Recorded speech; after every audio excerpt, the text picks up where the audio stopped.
एक भयावह कहानी। अमावस्या की रात थी और गांव के चारों ओर गहरा सन्नाटा पसरा हुआ था। गांव के बीचों बीच एक पुरानी हवेली खड़ी थी, जिसे लोग भूतिया हवेली कहते थे। कहते हैं, इस हवेली में वर्षों पहले एक दुर्घटना में एक लड़की की मौत हो गई थी और तब से उसकी आत्मा वहां भटक रही है। विशेष रूप से अमावस्या की रात वह आत्मा और भी सक्रिय हो जाती है। काजल, गांव की सबसे साहसी लड़की, अपने दोस्तों के साथ गांव के मैदान में घूम रही थी। उनके बीच बातें चल रही थीं और कोई न कोई किस्सा सुनाया जा रहा था। तभी किसी ने भूतिया हवेली का जिक्र किया। काजल के दोस्तों ने उसे चुनौती दी, अगर तुम इतनी बहादुर हो तो इस अमावस्या की रात उस हवेली में जाकर दिखाओ। काजल ने बिना सोचे समझे चुनौती स्वीकार कर ली। ठीक है, मैं जाऊंगी और साबित करूंगी कि वहां कुछ नहीं है, उसने आत्मविश्वास से कहा। उसके दोस्त पहले तो हंसे, लेकिन फिर डर के मारे चुप हो गए।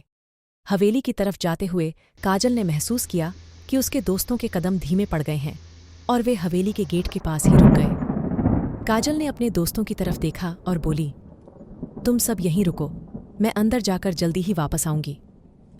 दोस्तों ने उसे सावधान रहने की चेतावनी दी, लेकिन काजल ने उनकी बातों को नजरअंदाज कर दिया और हवेली के बड़े जर्जर दरवाजे की तरफ बढ़ी। दरवाजे पर हाथ रखते ही उसने महसूस किया कि दरवाज़ा बहुत पुराना है और एक अजीब सी ठंडक उसकी उंगलियों में उतर आई। उसने दरवाज़ा खोला तो अंदर का माहौल बेहद ठंडा और भयानक था। हवेली के अंदर का अंधेरा ऐसा था कि जैसे वहां सालों से कोई रोशनी न पहुंची हो। काजल ने अपनी टॉर्च ऑन की और अंदर चली गई। टॉर्च की रोशनी में धूल से भरी फर्श और मकड़ी के जाले दिखाई दे रहे थे। हवेली की दीवारों पर पुरानी तस्वीरें टंगी थीं, जो समय के साथ फीकी पड़ चुकी थीं। काजल ने धीरे धीरे चलते हुए हवेली का मुआयना करना शुरू किया।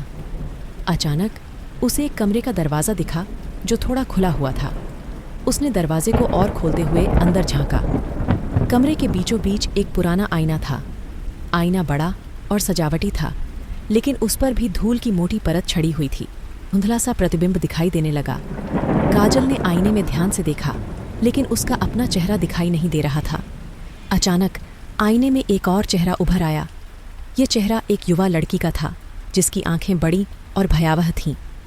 काजल का दिल तेजी से धड़कने लगा। वह कुछ समझ पाती इससे पहले ही आईने में लड़की ने बोलना शुरू कर दिया, तुम्हें यहाँ नहीं आना चाहिए था, ये जगह तुम्हारे लिए नहीं है, अब तुम मेरे कब्जे में हो। काजल का दिल जोर से धड़कने लगा। वह डर के मारे पीछे हट गई, लेकिन उसकी टॉर्च गिर गई और रोशनी बुझ गई। कमरे में अंधेरा छा गया और उस चेहरे की आवाज़ गूंजने लगी, तुम्हें कभी बाहर नहीं जाने दूंगी। काजल की चीख बाहर तक सुनाई दी और उसके दोस्त डर से कांपते हुए हवेली के बाहर खड़े थे। उन्होंने दरवाज़ा खोलने की कोशिश की, लेकिन दरवाज़ा अंदर से लॉक हो चुका था। काजल की चीखें धीरे धीरे बंद हो गईं। दोस्तों ने किसी तरह हिम्मत जुटाकर दरवाज़ा तोड़ा और अंदर घुसे। वहाँ काजल कहीं नहीं मिली, सिर्फ वही पुराना आईना था। दोस्तों ने देखा कि आईने में काजल का चेहरा दिख रहा था, लेकिन वह चेहरा अब स्थायी रूप से आईने में कैद हो चुका था। काजल की आंखों में अब एक अजीब सी चमक थी और वह हल्की सी मुस्कान के साथ आईने में नजर आ रही थी। गांव में अब यह बात फैल गई कि काजल भूतिया हवेली में कैद हो गई है। कहते हैं, आज भी जब कोई उस हवेली के पास जाता है तो उसे काजल की हंसी सुनाई देती है और जो भी उस आईने में झांकता है उसकी आत्मा भी उसी में कैद हो जाती है।